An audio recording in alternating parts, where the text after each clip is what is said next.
Topik pembahasan kali ini adalah profil perusahaan dan menganalisis sektor atau subsektor serta proses bisnis perusahaan, analisis ekonomi global dan lokal serta tinjauan persaingan industri, membuat analisis keuangan dengan memilih salah satu sektor atau lini industri, minimal 4 perusahaan dengan minimal 5 tahun periode berjalan, 2018 sampai 2023. Membuat analisis likuiditas, aktivitas solvensi, kapital struktur, profitabilitas, dan rasio pasar, atau analisis kesehatan bank untuk industri keuangan. Membuat analisis komparatif, horizontal, vertikal, common size, dan tren perusahaan sejenis. Analisis evaluasi saham, menentukan aksi korporasi strategis yang telah dilakukan perusahaan emiten yang dipilih. Analisis resiko bisnis emiten yang dipilih, dan berdasarkan identifikasi dan hasil analisis mahasiswa membuat rekomendasi untuk investor, manajemen, dan pemangku kepentingan lainnya. Pertama ada profil perusahaan BCA. BCA berdiri pada 21 Februari 1957 dengan nama Bank Sentral Asia NV di Jakarta. Menurut laporan keuangan BCA per September 2021, jumlah karyawan yang bekerja di BCA adalah sebanyak 31.000. BCA berada pada peringkat keempat dari 11 bank yang dinilai. Tema yang mendapatkan nilai tertinggi yaitu tema korupsi, inklusi keuangan, dan perlindungan konsumen. Profil perusahaan BNI.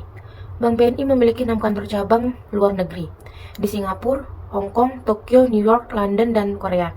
BNI fokus pada pengembangan cabang di luar negeri untuk mendukung bisnis Indonesia agar go global. Adapun pelayanan dalam negeri, BNI memiliki jaringan kantor yang menjangkau 448 kota atau kabupaten atau 87% kota atau kabupaten di Indonesia. Total aset Bank BNI pada tahun 2021 mencapai 964,84 triliun atau naik sebesar 14,9 dibandingkan tahun 2020. Hasil penilaian pada Bank Asesmen menunjukkan bahwa Bank BNI memperoleh skor tertinggi pada inklusi keuangan sebesar 7,7 dan perlindungan konsumen dengan skor 6,1. Peningkatan didorong oleh komitmen BNI untuk mengurangi keluhan konsumen dan adanya kebijakan perlindungan informasi, keuangan, dan pribadi konsumen. Profil perusahaan BRI. PT Bank Rakyat Indonesia Persero Tbk atau Bank BRI adalah salah satu bank BUMN terbesar di Indonesia. Selain beroperasi di Indonesia, bank ini juga membuka kantor cabang luar negeri di Amerika Serikat, Cayman Island, Hong Kong, Taiwan, Singapura, dan Timor Leste. Pada tahun 2021, BRI mencatat laba bersih sebesar 32,2 triliun, meningkat 48,1% dibandingkan tahun sebelumnya. Sementara untuk total aset mencapai 1,57 kuadriliun rupiah. Profil perusahaan Mandiri. PT Bank Mandiri Persero Tbk didirikan pada tanggal 2 Oktober 1998 yang merupakan bank hasil restrukturisasi yang dilakukan pemerintah Indonesia pasca krisis moneter tahun 1998. Bank Mandiri merupakan bank milik pemerintah Republik Indonesia yang tergabung dalam Badan Usaha Milik Negara atau BUMN. Saham sebesar 60% dimiliki Bank Pemerintah Republik Indonesia dan 40% sisanya dimiliki pabrik. Bank Mandiri mengklaim sebagai bank terbesar di Indonesia sekaligus sebagai bank BUMN terbesar di Indonesia berdasarkan total asetnya. Analisis ekonomi global. Melemahnya perekonomian global meningkatkan kekhawatiran terhadap meluasnya tekanan di sektor perbankan. Tekanan tersebut memang sedikit berkurang karena optimisme perbaikan pertumbuhan serta melandainya inflasi. Namun perlu diingat bahwa optimisme ini dapat dirusak oleh guncangan negatif yang dapat menyebabkan inflasi lebih tinggi, kekhawatiran terhadap stabilitas keuangan Tiongkok, dan kekhawatiran baru mengenai keberlanjutan utang yang dapat menyesuaikan harga properti. Dana Moneter Internasional memperkirakan pertumbuhan global akan melambat dari 3,5% pada tahun 2022 menjadi 3,0% pada tahun 2023 dan 2,9% pada tahun 2024. Hal ini disebabkan karena suku bunga mulai berdampak, misalnya membatasi kemampuan korporasi dan peminjaman hipotek untuk membayar. Oleh karena itu, masih banyak permasalahan pada stabilitas keuangan. Suku bunga global yang tinggi akan mempengaruhi harga keuangan di negara berkembang. Saat ini sebagai besar negara emerging market diperkirakan akan tumbuh pada tahun 2023. Pemerintah harus fokus pada informasi struktural untuk mendorong pertumbuhan dan mengingatkan upaya untuk mengelola resiko terkait dengan resiko kredit yang tinggi. Ketika situasi menjadi stabil setelah krisis keuangan pada bulan Maret dan April 2023, komunitas internasional dapat mengambil pelajaran untuk meningkatkan efektivitas reformasi yang dilaksanakan setelah krisis keuangan. Sejak Dana Moneter Internasional atau IMF keluar pada April 2023, optimisme terhadap lemahnya perekonomian global telah meningkat memulihkan nilai aset, melanjutkan resesi dan menghindari penurunan meskipun harga saham telah jatuh sejak bulan September karena kenaikan suku bunga jangka panjang. Cadangan uang tunai di negara-negara maju telah menyusut. Yang kedua, analisis ekonomi lokal. Analisis ekonomi lokal dalam konteks perusahaan perbankan melibatkan evaluasi kondisi ekonomi di wilayah atau lingkungan lokal tempat bank beroperasi. Analisis ekonomi lokal membantu perusahaan perbankan membuat keputusan strategis, merancang produk yang sesuai dengan kebutuhan nasabah setempat, dan mengelola risiko yang mungkin timbul dari kondisi ekonomi setempat. Selanjutnya, tinjauan persaingan industri. Bank besar dan kecil tidak harus bersaing di segmen pasar yang setara yang disebabkan oleh industri perbankan Indonesia meliputi bank-bank dengan ukuran yang beragam. Kondisi tersebut mendefinisikan bahwa dalam menghasilkan profit, bank-bank besar tidak memiliki kemampuan yang lebih unggul dibanding bank-bank kecil. Sehingga bank besar di Indonesia tidak memiliki kekuatan dalam pasar yang mengarah pada profit berlebih. Oleh karena itu, perbedaan yang dimiliki industri perbankan dari kondisi industri secara umum, persaingan yang terlalu ketat dalam industri perbankan mendorong bank dalam pengambilan resiko yang berlebih atau excessive risk, khususnya dalam kompetisi memperoleh deposito dan pasar kredit. Persaingan industri dan efisiensi sektor perbankan di Indonesia yang dianalisis dengan berbagai ukuran empiris memberikan gambaran lengkap tentang perkembangan sektor perbankan di Indonesia. Selanjutnya ada analisis keuangan perusahaan 5 tahun periode berjalan. Yang pertama ada analisis keuangan perusahaan pada Bank BCA. Bank BCA memiliki laba bersih 29,6% sebesar 40,7 triliun sepanjang tahun 2022. Perusahaan BCA mengalami peningkatan 13,8% jika dibandingkan dengan tahun sebelumnya sebesar 15,8%, yaitu pada tahun 2021. Dalam rentang waktu 5 tahun terakhir sejak 2018, tahun 2022 mencapai laba bersih yang merupakan pencapaian laba bersih tertinggi. Kemudian, terlihat total aset meningkat 7% dengan nilai 1.314,7 triliun sepanjang tahun 2022. Namun, jika dibandingkan dengan tahun sebelumnya, sepanjang tahun 2021 persentase peningkatan nilai total aset lebih besar yaitu 14,2%, namun ini tidak menjadi suatu permasalahan sebab dalam rentang 5 tahun terakhir sejak 2018 hingga 2022 terus mengalami peningkatan terhadap nilai total aset.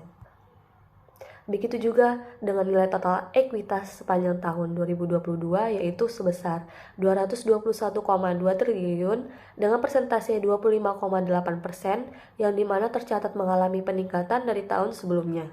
Pada tahun 2021 dengan nilai total ekuitas yaitu 202,8 triliun dan untuk persentasenya sendiri selisih 0,1%. Dengan persentase tahun 2022 yaitu 25,7%.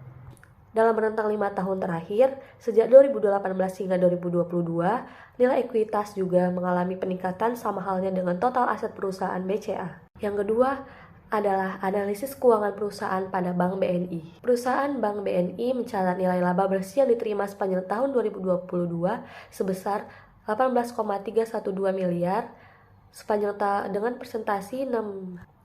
Perusahaan BNI mencatat nilai laba bersih yang diterima sepanjang tahun 2022 yaitu sebesar 18,312 miliar dengan presentasi 68%. Menandakan bahwa mengalami peningkatan dari tahun sebelumnya yang dimana pada tahun 2021 nilai laba bersih yaitu 10,898 miliar.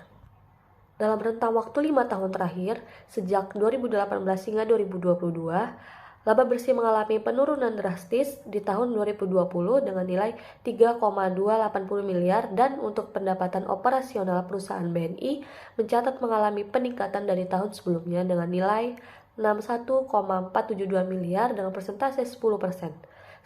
Sepanjang tahun yang dimana pada tahun 2021 nilai jumlah pendapatan 55,865 miliar dengan persentase 13%. Sementara itu, pada jumlah aset perusahaan BNI tercatat mengalami peningkatan sebesar 6,7% dari tahun sebelumnya dengan nilai jumlah aset 1.029.837 sepanjang tahun 2022, yang dimana pada tahun 2021 memiliki nilai jumlah aset 964.838 dalam rentang 5 tahun terakhir. Jumlah aset mengalami sedikit penurunan di tahun 2018 dan 2020 dengan nilai 808.572 dan 839.910. Terkait jumlah ekuitas juga terdapat penurunan dari tahun 2018 dan sempat meningkat di tahun 2019. Kemudian menyusut di tahun 2020 dengan nilai 112.872 dan 110.684 sampai pada akhirnya di tahun 2021 kembali meningkat sebesar 14% dan kembali meningkat di tahun 2022 sebesar 10% dengan nilai 140.198 sepanjang tahun 2022. Yang ketiga ada analisis keuangan perusahaan mandiri. Perusahaan mandiri mencatat total pendapatan sebesar 24,6% dengan jumlah 72,2 triliun sepanjang tahun 2022. Sementara itu, pada total aset tercatat 15,5% dengan jumlah 1.993 triliun sepanjang tahun 2022, begitu juga dengan laba bersih sebesar 46,9% dengan jumlah 41,2 triliun. Yang keempat ada analisis keuangan perusahaan Bank BRI. Pada tahun 2022, aset Bank BRI mencapai 1.855.639.010 juta, deposito dari nasabah mencapai 1.307.884.013 juta pada tahun 2022, modal saham Bank Rakyat Indonesia adalah 7.577.950 juta. Bank Rakyat Indonesia memiliki ROA 2,41% yang cukup bagus karena idealnya ada di 1,50% pada tahun 2019. BRI mencatatkan ROE yang tinggi 19,02%, namun di tahun 2020 turun tajam menjadi 12,62%.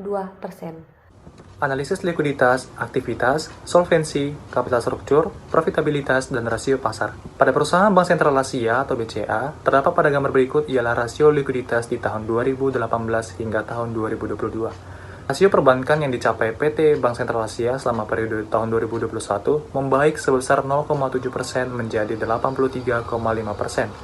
Ini adalah hasil dari full loan Bank Sentral Asia.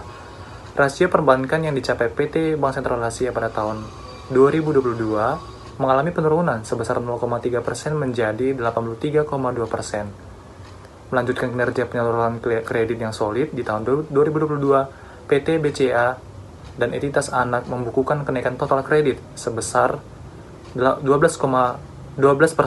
secara tahunan atau YoY per Maret 2023. Pertumbuhan ini didorong oleh ekspansi volume kredit, perbaikan kualitas pinjaman, imbal hasil yang lebih tinggi dari penempatan dana pada obligasi negara sebagai salah satu sumber pembiayaan pembangunan nasional, serta kenaikan pendapatan fee dan komisi, selaras dengan peningkatan jumlah transaksi. Aktivitas Bank Sentral Asia selama 5 periode terlihat adanya kecenderungan penurunan rasio sebagai akibat dari peningkatan total aset bank. Sepanjang periode tahun 2018, rasio utama PT Bank Sentral Asia untuk periode waktu tersebut adalah sebesar 0,4%. Hasil perhitungan ini menunjukkan bahwa permodalan bank telah bekerja dengan cukup baik dalam mempertahankan penurunan aset untuk kerugian yang tak terelakkan. Mencapai rasio pinjaman terhadap aset sebesar 83,9% untuk jangka waktu 2018, rasio pinjaman terhadap aset yang dicapai Bank Sentral Asia mengalami penurunan terus-menerus sampai dengan tahun 2022. Hal ini terlihat dari tahun 2018 ke 2019 mengalami penurunan sebesar 0,6% menjadi 83,3%. Solvensi. Seperti pada gambar berikut, terdapat rasio solvabilitasnya dari tahun 2018 hingga tahun 2022. Bank Sentral Asia selama 5 periode terlihat adanya kecenderungan penurunan rasio sebagai akibat dari peningkatan total aset bank. Hasil perhitungan ini menunjukkan bahwa permodalan bank telah bekerja dengan cukup baik dalam mempertahankan penurunan aset untuk kerugian yang tak terelakkan. Rasio primer yang dicapai PT Bank Sentral Asia pada tahun 2018 meningkat dari 0,5% menjadi 0,7%. Sebagai akibat dari penurunan total aset. Hal ini menunjukkan bahwa PT Bank Sentral Asia mampu menunjukkan kinerja permodalan bank dalam menjaga penurunan aset dari kerugian yang tidak dapat dihindari atau tidak dapat diprediksi selama jangka waktu 2018 hingga 2022. Kapital struktur. Rasio kecukupan modal yang diperoleh PT Bank Sentral Asia pada periode 2023 mengalami peningkatan sebesar 0,5% menjadi 1,7%. Profitabilitas. Bank Sentral Asia terjadi peningkatan yakni senilai 3,04% menjadi 207,84%. Hasil ini diakibatkan karena biaya dari operasional terjadi kenaikan yakni senilai Rp27.822.940. Rasio gross profit margin pada periode 2019 yang diperoleh PT Bank Sentral Asia mengalami penurunan, yaitu senilai 5,14% menjadi 202,70%. Hal ini diakibatkan karena tidak seimbangannya total biaya operasional senilai Rp35.333.551 dengan pendapatan operasional senilai Rp71.622.549. Rasio net profit margin di periode 2019 yang didapatkan PT Bank Sentral Asia terjadi penurunan, yaitu sejumlah 1,12% menjadi 39,89%. Hasil tersebut diakibatkan oleh terjadinya kenaikan keseluruhan keuntungan bersih. BCA juga memberikan promo suku bunga kredit bagi debitur komersial dan UKM yang bergerak pada kegiatan usaha berwawasan lingkungan, serta menghadirkan program kredit multiguna usaha dengan suku bunga mulai dari 3,21%. Rasio pasar. Rasio loan at risk atau LAR turun ke 9,5% di kuartal 1 2023 dibandingkan 13,8% di tahun sebelumnya. Sementara itu, rasio kredit bermasalah atau NPL tercatat sebesar 1,8% di kuartal 1 2023, turun dari 2,3% di tahun sebelumnya. Rasio pencadangan NPL dan LAR berada pada level yang baik, masing-masing sebesar 285,4% dan 57,9%. BCA membukukan pertumbuhan positif pada pendapatan bunga bersih atau Net Interest Income or NII selama kuartal 1 2023, yakni naik 28,0% menjadi 18,5 triliun. Secara total, pendapatan operasional tercatat sebesar 24,8 triliun atau naik sebesar 21,5%. Seiring dengan peningkatan kualitas aset, biaya provisi tercatat turun 1,4 triliun rupiah dibandingkan tahun sebelumnya. Kemudian pada perusahaan Bank Negara Indonesia atau BNI terdapat likuiditas. Berdasarkan perhitungan, perkembangan quick ratio dari PT Bank BNI cenderung menurun setiap tahunnya. Penurunan terbesar yakni pada tahun 2020 yaitu 1,4%. Meskipun menurun, kinerja keuangan Bank BNI pada quick ratio-nya terbilang sehat standar BI. Karena selama 5 tahun berturut-turut, Bank BNI mampu membayar utang jangka pendeknya. Nilai rata-rata dari bank rasio selama 5 tahun adalah 96%. Artinya, dalam kurun waktu 3 tahun tersebut, Bank BNI mampu menyeimbangkan jumlah pinjaman yang disalurkan dengan jumlah deposit yang dimiliki. Aktivitas. Dengan pertumbuhan ekonomi yang membaik, ekspansi bisnis turut mendorong permintaan kredit atau pinjaman selama tahun ini.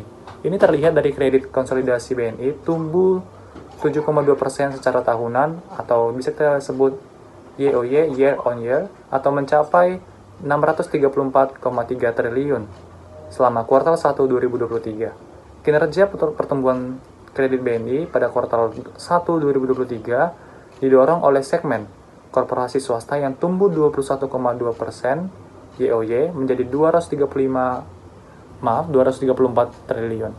Kemudian diikuti oleh segmen enterprise atau large commercial yang meningkat 13,2% YoY menjadi 52,2 triliun rupiah, dan kredit usaha rakyat atau KUR yang tumbuh 7% YoY menjadi 50,1 triliun rupiah. Kemudian solvabilitas. Primary ratio selama 5 tahun mengalami fluktuatif.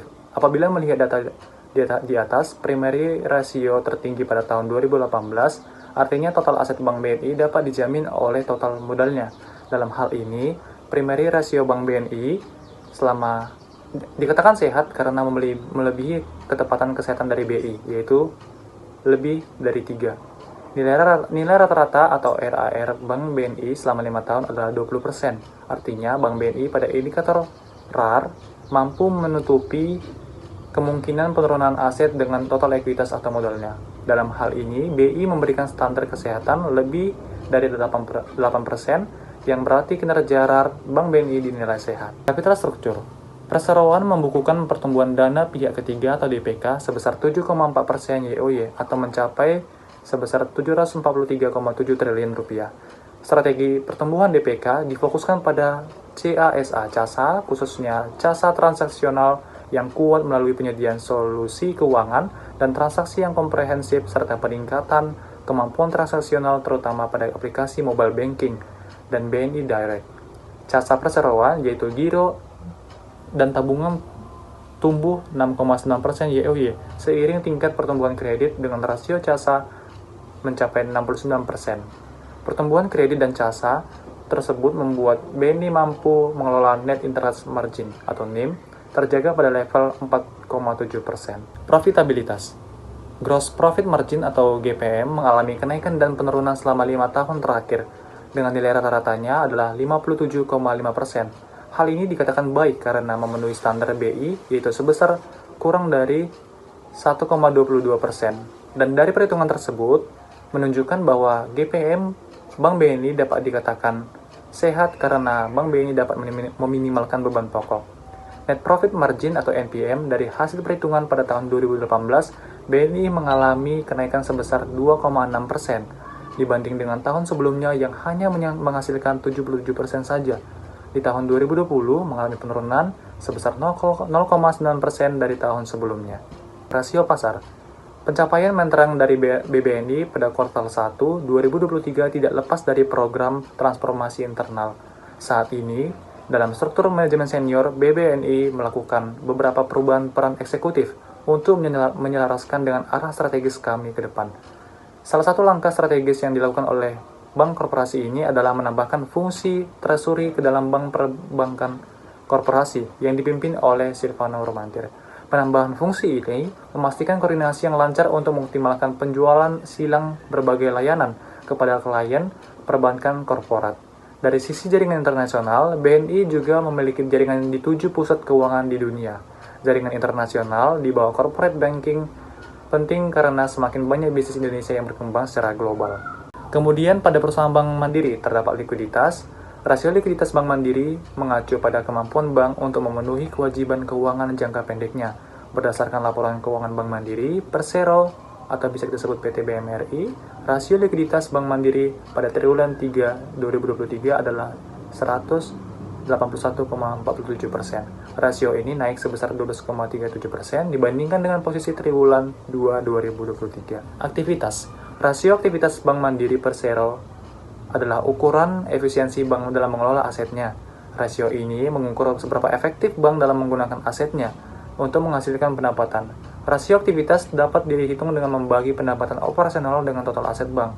Rasio aktivitas BMRI pada tahun 2021 adalah 1,09%. Solvabilitas, seperti pada gambar berikut bisa kita lihat dari tahun 2021 dari tahun 2017 hingga 2021. Rasio solvabilitas Bank Mandiri mengalami fluktuasi selama 5 tahun terakhir dengan tertinggi 80,545% pada tahun 2021 dan terendah sebesar 77,491% pada tahun 2019. Kapital struktur. Rasio utang terhadap ekuitas Bank Mandiri mengalami fluktuasi selama 5 tahun terakhir dengan tertinggi 96,11% pada 2021 dan terendah sebesar 94,23% pada 2017. Rasio utang terhadap aset juga berfluktuasi selama 5 tahun terakhir dengan tertinggi 49,25% pada 2021 dan terendah 46,72% pada 2017. Rasio ekuitas terhadap aset ini telah berfluktuasi selama 5 tahun terakhir dengan tertinggi sebesar 53,28% pada tahun 2017 dan terendah 50,75% pada tahun 2021. Profitabilitas Bank Mandiri telah membaik selama 5 tahun terakhir. Rasio return on equity atau ROE telah berfluktuasi selama 5 tahun terakhir dengan tertinggi sebesar 23,28% pada tahun 2021 dan terendah sebesar 12,92% pada tahun 2017. Analisis komparatif atau horizontal, vertikal, common size, dan tren perusahaan. Perusahaan Bank Sentral Asia atau BCA. Pada aset yang cukup pesat adalah kenaikan piutang pembiayaan konsumen pada tahun 2019 pada pihak ketiga yakni sebesar 9.472,28, sedangkan pada tahun 2021 sebesar 6.572,891. Hal ini adanya kenaikan dikarenakan adanya kerugian penurunan nilai sebesar 202.149 pada tahun 2018 sebesar 142.760. Pada beban dibayar di muka tertinggi pada tahun 2019 daripada 2018 yang mendapatkan selisih 2.437. Pada akun aset tak berwujud terdapat 2 kali lipat selisihnya, yakni sebesar 15.290. Pada tahun 2020 sebesar kas pihak berelasi sebesar 291.113, sedangkan pada tahun 2019 sebesar 12. Aset tak berwujud masih terbilang stabil. Hal ini dikarenakan pengurangan akumulasi amortisasi sebesar 52.957. Pada tahun 2021, investasi dalam saham sebesar 442.413. Dan pada tahun 2022, perusahaan menaikkan investasinya sebesar 504.737. Aset pajak tangguhan bersih penurunan 2 kali lipat dari tahun 2021 ke 2022. Pada tahun 2021 sebesar 82,868 dan 2022 sebesar 49,038. Pada liabilitas terdapat pinjaman tahun 2018 sebesar 1.719.719 dan pada tahun 2019 sebesar 2.127.443 yang terdapat selisih sebesar 407.724. Kenaikan tertinggi juga pada tahun 2019 pada utang obligasi daripada 2018. Pada tahun 2019 sebesar 1.492.523 dan pada tahun 2018 sebesar 249.735. Hal ini dikarenakan setelah dikurangi beban emisi, obligasi ditangguhkan sebesar 7.477. Liabilitas pada tahun 2021 mengalami kenaikan 2 kali lipat jika dibandingkan pada tahun 2022. Selisih sebesar 139.303. Liabilitas juga pada tahun 2021 dan 2022 masih dikatakan stabil. Pada ekuitas perusahaan BCA, modal saham mengalami kenaikan sebesar 20% pada tahun 2019. Hal ini dikarenakan modal saham 300 juta saham. Modal ditempatkan dan disetor penuh 100 juta saham. Sehingga ekuitas pada tahun 2019 mengalami kenaikan sebesar 6,024421 dan pada tahun 2018 sebesar 4936309. Ekuitas pada tahun 2021 dan 2022 mengalami ketetapan nilai sebesar 1 juta, sehingga ekuitas pada tahun 2021 dan 2022 juga mengalami stabil dari tahun ke tahun. Vertikal, common size, dan analisis tren. Vertikal, pada tahun ke tahun, perusahaan tersebut mengalami penurunan dan kenaikan.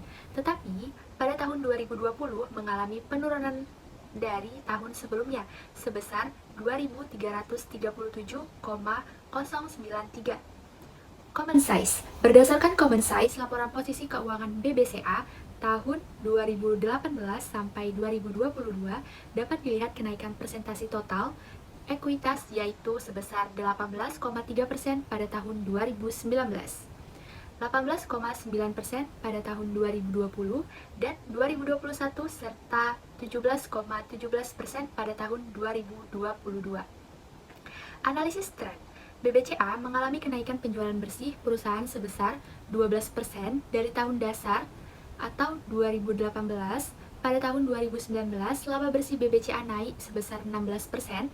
Penjualan bersih BBCA pada tahun 2021 juga mengalami kenaikan sebesar 20%.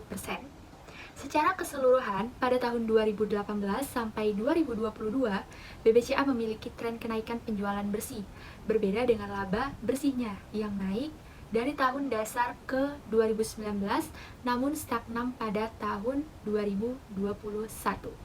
Perusahaan Bank Negara Indonesia atau BNI dapat dilihat pada tabel di bawah ini, yaitu kas dari tahun 2018 sampai 2022. Kas yang didapatkan perusahaan tersebut 2 tahun terakhir mengalami penurunan dan pada tahun 2020 mengalami kenaikan sebesar 17.324.047. Selisih penurunan pada tahun selanjutnya sebesar 3640449. Pada tabel liabilitas, berdasarkan data 5 tahun terakhir, liabilitas mengalami kenaikan secara terus-menerus. Tetapi pada tahun 2021 dan 2022 masih dikatakan tergolong masih signifikan. Kenaikan ini dianalisis berdasarkan bagaimana simpanan nasabah pada perusahaan ini dan imbalan kerja pada perusahaan setiap tahunnya. Pada tabel ekuitas, ekuitas pada perusahaan ini mengalami kenaikan terus-menerus. Tetapi ekuitas pada perusahaan ini masih dikatakan stabil dalam 5 tahun terakhir. Modal saham ini juga masih dikatakan stabil dari tahun ke tahun sebesar 9,054807. Selanjutnya, analisis evaluasi saham. Perusahaan Bank Sentral Asia atau BCA. Dengan perbandingan yang cukup jauh, saham BBCA dinilai relatif tinggi terhadap pendapatan. Jika melihat dari laporan keuangan BBCA tahun 2022 yang sudah keluar, maka dapat kita lihat jumlah aset Bank BCA telah meningkat dari perbandingan periode tahun sebelumnya. Namun, hal ini cukup wajar mengingat memang saham Bank BBCA memanglah wonderful company dengan perusahaan market cap terbesar nomor 1, menunjukkan bahwa BBCA merupakan perusahaan terbaik dan terkuat saat ini di bursa. Tidak heran harga sahamnya dinilai mahal dengan kualitas yang mahal pula. Berdasarkan hasil valuasi harga saham BBCA dengan metode Free Cash Flow to Equity atau FCFE, diperoleh harga saham BCA sebesar Rp 4,779 per lembar per akhir September 2003. Sedangkan harga saham BCA di pasar sebesar Rp 3.525 per lembar. Sehingga posisi harga saham BCA pada tanggal tersebut adalah undervalued. Sedangkan hasil valuasi dengan metode earning multiples atau PER diperoleh bahwa harga saham BCA sebesar Rp 3.416 per lembar per akhir September 2003. Nilai ini hampir mendekati harga saham BCA di pasar pada tanggal tersebut, yaitu 3.525 per lembar. Walaupun metode earning multiples sering digunakan dalam melakukan penilaian harga saham, metode ini tidak mencerminkan aspek fundamental dari BCA. Nilai yang dihasilkan dari metode FCFE lebih mencerminkan proses usaha BCA ke depannya. Perusahaan Bank Negara Indonesia atau BNI. BBNI berhasil mengantongi laba bersih sekitar 11,44 triliun pada kuartal ketiga tahun 2018. Angka tersebut naik sebesar 12,6% dibandingkan laba di periode yang sama tahun lalu, Rp 16 triliun. Kenaikan laba bersih BBNI ditopang oleh pendapatan bunga bersih yang tercatat naik 10,6% menjadi 26,1 triliun. Lebih tinggi dibandingkan dengan periode yang sama tahun lalu, 23,51 triliun. Di sisi lain, laju pertumbuhan beban bunga sedikit lebih cepat dengan tumbuh 12,9% dari sebelumnya. Aksi jual masif terus terjadi sejak 20 Februari. Hingga akhirnya menyentuh level terendah dalam 10 tahun. Penurunan tajam dalam waktu singkat tersebut tentunya terlalu berlebihan, terlihat dari indikator stokastik periode mingguan yang berada di wilayah jenuh, jual, atau oversold di bawah 20. Begitu juga dengan periode bulan. Ketika stokastik mencapai wilayah oversold di bawah 20, maka suatu instrumen berpeluang berbalik naik. Akan tetapi, untuk jangka panjang, saham BBNI resisten terdekat berada di level Rp4. Jika level tersebut bisa dilewati BBNI, maka saham bank plat merah ini berpeluang terus menanjak menuju 6. Yang terpukul bukan hanya saham perbankan atau BBNI secara khusus, melainkan merata di semua sektor dan membuat pertumbuhan ekonomi terhambat. Angka tersebut naik 15,5% dibandingkan periode yang sama tahun sebelumnya, senilai 13,69 triliun. Perbaikan kinerja bottom line ini terjadi seiring dengan naiknya pendapatan bunga bersih perusahaan yang hingga akhir September 2023 tercatat senilai 31,14 triliun atau naik 3,1% dibandingkan periode yang sama tahun sebelumnya. Pencapaian laba yang baik ini didukung kinerja kredit yang sampai dengan September 2023 tumbuh 7,8% secara tahunan, year on year atau YoY, menjadi 671,4 triliun. Perusahaan Bank Rakyat Indonesia atau BRI.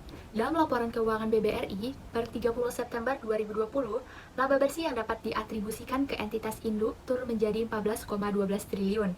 Sejalan dengan turunnya laba bersih perseroan, net interest income atau pendapatan bunga bersih perseroan juga turun 7% menjadi 56,5 triliun per 30 September 2020.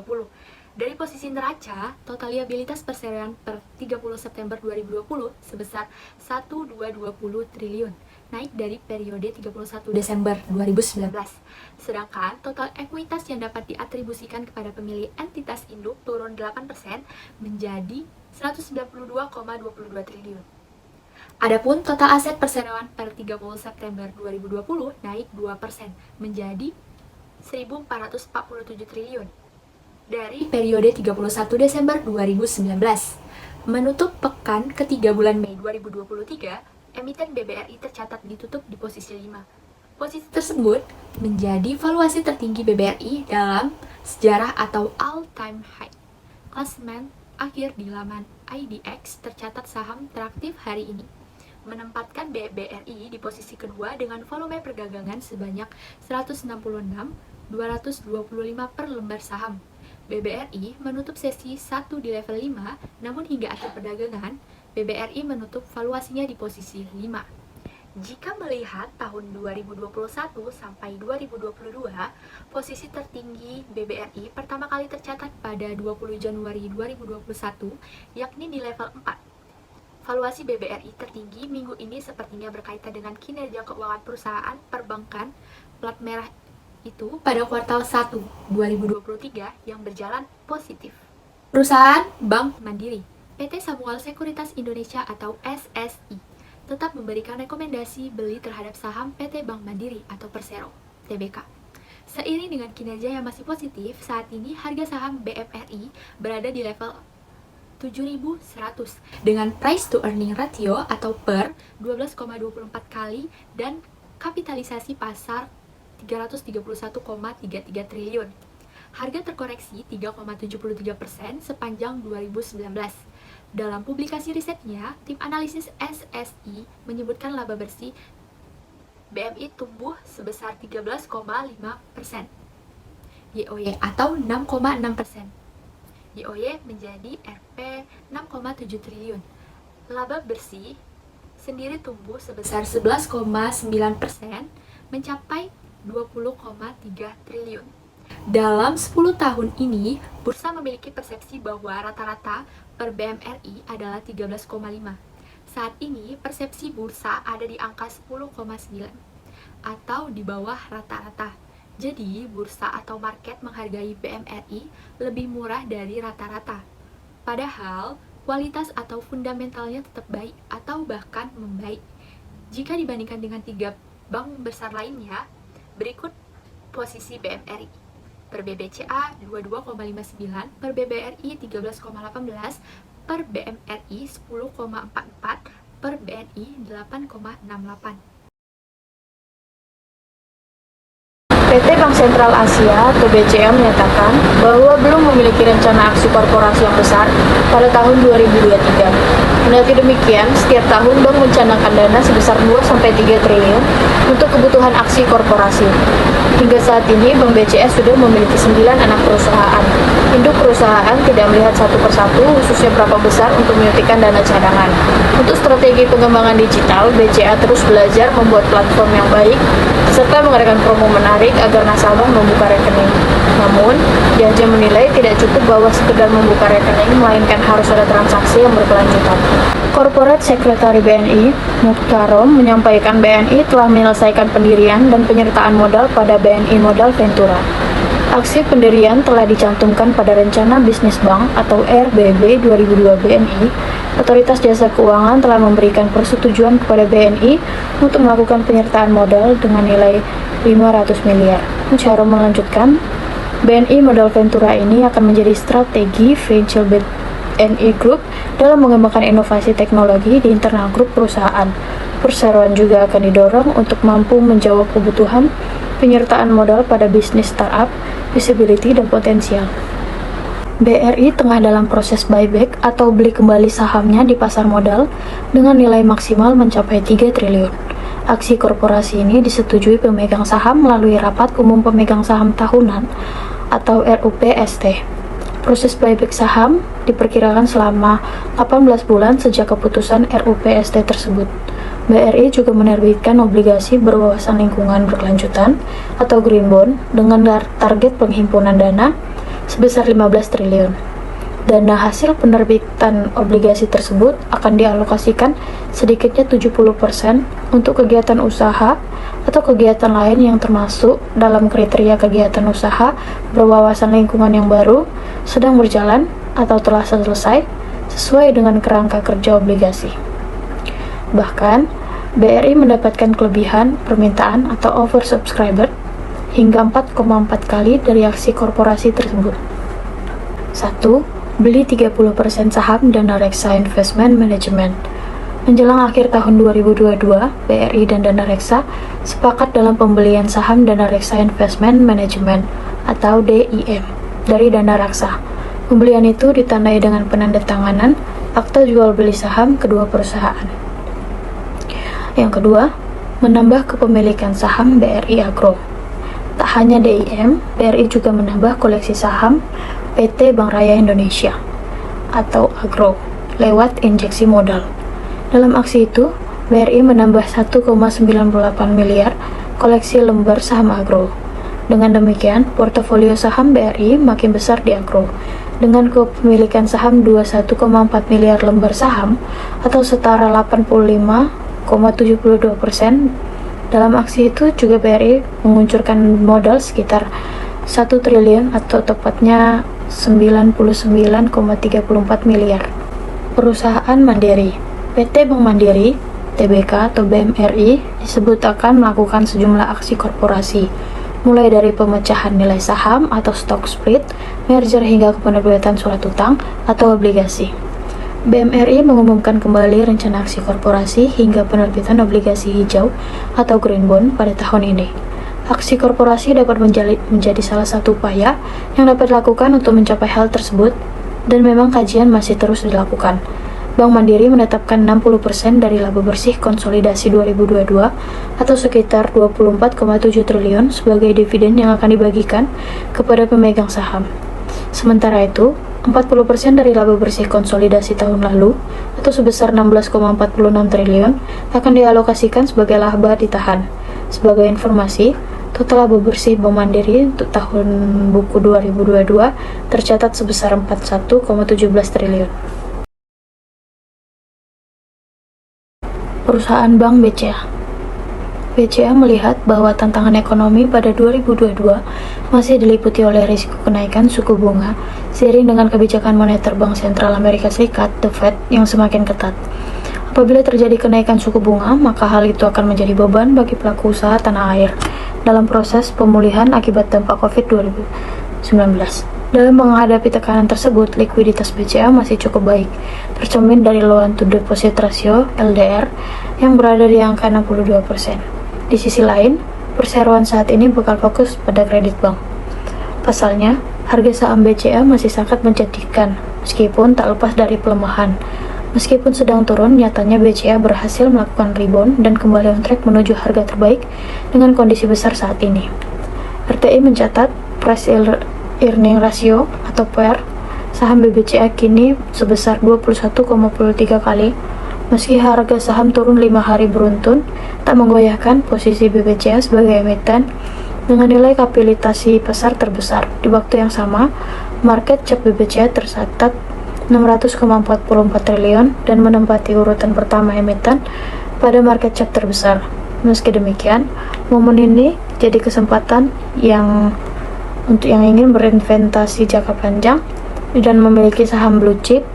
Sejumlah petinggi BCA telah menerapkannya dengan membeli saham emitennya sendiri ketika harga anjlok. Pasalnya, BCA selama ini memiliki fundamental perusahaan yang cukup kuat dan bertahan menghadapi perubahan pasar. Perusahaan Bank Negara Indonesia atau BNI. Sebagian besar pendanaan BNI terdiri dari pendanaan yang stabil dan bersumber dari dana pihak ketiga atau DPK, dan hanya kurang dari 10% yang berasal dari pendanaan wholesale seperti obligasi yang diterbitkan, pinjaman, dan deposito dari bank lain. Risiko tekanan pada aset perusahaan juga sangat kecil, karena hanya sebagian kecil dari aset produktif BNI yang merupakan surat berharga non-pemerintah. Dari total portofolio bond yang dimiliki BNI saat ini, sebesar 95% merupakan obligasi pemerintah yang beresiko rendah dengan rata-rata tenor kurang lebih 3 tahun. Beralih dari sisi pemodalan, rasio kecukupan modal atau capital adequacy ratio atau CAR BNI saat ini di atas 20% atau 21,25% di Februari 2023. Jauh di atas ketentuan regulator dan jauh lebih baik dibandingkan dengan bank-bank global lainnya. Perusahaan Bank Rakyat Indonesia atau BRI. BRI kembali mengambil langkah baru di bursa dengan aksi buyback saham senilai 3 triliun. Presiden Direktur CSA, Institut Arya Santoso, mengatakan bahwa buyback yang akan ditempuh manajemen BRI menjadi katalis positif yang akan diapresiasi oleh investor di pasar modal. Dari segi manajemen risiko, BRI berhasil mengendalikan rasio kredit bermasalah atau non-performing loan atau NPL di level 3,08%. Pengelolaan risiko yang solid tersebut juga ditunjang oleh NPL coverage yang kuat di level 278,1%. Dari segi pendanaan, BRI mencatatkan pertumbuhan dana pihak ketiga atau DPK sebesar 7,1% menjadi 1.138,7 triliun. Lebih rinci, tabungan mendominasi sebesar 497,68 triliun. Giro tercatat sebesar 220,59 triliun dan deposito sebesar 420,48 triliun. Di saat yang bersamaan, BRI berupaya meningkatkan loyalitas instan BRI-lian atau pekerja BRI melalui skema Employee Stock Option Plan atau ESOP yang akan ditempuh dalam buyback senilai 3 triliun mendatang. Aksi buyback ini juga mengindikasi optimisme kinerja keuangan BRI. Perkiraan nilai buyback tersebut belum mencakup biaya komisi perantara pedagang efek lainnya, yakni sekitar 0,33% dari nilai buyback. Buyback diperkirakan pada rentang 1 Maret 2022 sampai 31 Agustus 2023. Perusahaan Mandiri. PT Bank Mandiri memilih untuk mengambil langkah konservatif dalam menerapkan manajemen risiko dan tata kelola terintegrasi dalam konglomerasi keuangannya.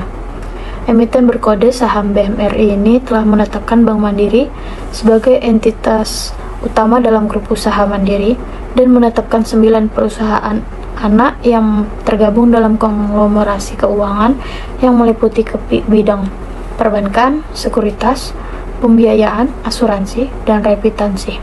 Untuk manajemen risiko terintegrasi, OJK telah menambahkan 2 risiko, yakni risiko transaksional intragrup dan asuransi untuk lembaga yang memiliki perusahaan asuransi. Rekomendasi saham pada perusahaan yang dianalisis. Menurut kelompok kami merekomendasikan saham Bank BCA. Hal ini dilatar belakangi karena PT Bank Sentral Asia yang memang dikenal sebagai salah satu emiten dengan prospek terbaik. BCA itu sendiri merupakan bank swasta terbesar di tanah air dan memiliki jumlah nasabah yang begitu banyak. Perusahaan bank ini juga dikelola dengan sangat baik dan masuk ke dalam jajaran saham blue chip di tanah air. Di tahun 2023, saham BCA masih terus mengalami kenaikan dengan level 9.050 per lembar saham dan kapitalisasi pasarnya mencapai 1.104,48 triliun. Tetapi tahun 2023 mengatakan bahwa saham Bank BRI juga mengalami kenaikan dividen juga. PT Bank Rakyat Indonesia. Jenis saham ini memiliki performa yang sangat baik dan aktif di perdagangan bursa efek. Saham Bank BRI berhasil meraih imbal hasil secara konsolidasi sebanyak 15,56 triliun sampai akhir kuartal 1 tahun 2023 ini. Terlihat dari pencapaian imbal hasil yang terus meningkat diiringi pertumbuhan aset sampai 10,46%. Saat ini saham Bank BRI berada di level 5.052 per lembar saham. sangat layak masuk ke portofolio saham, apalagi investasi jangka panjang.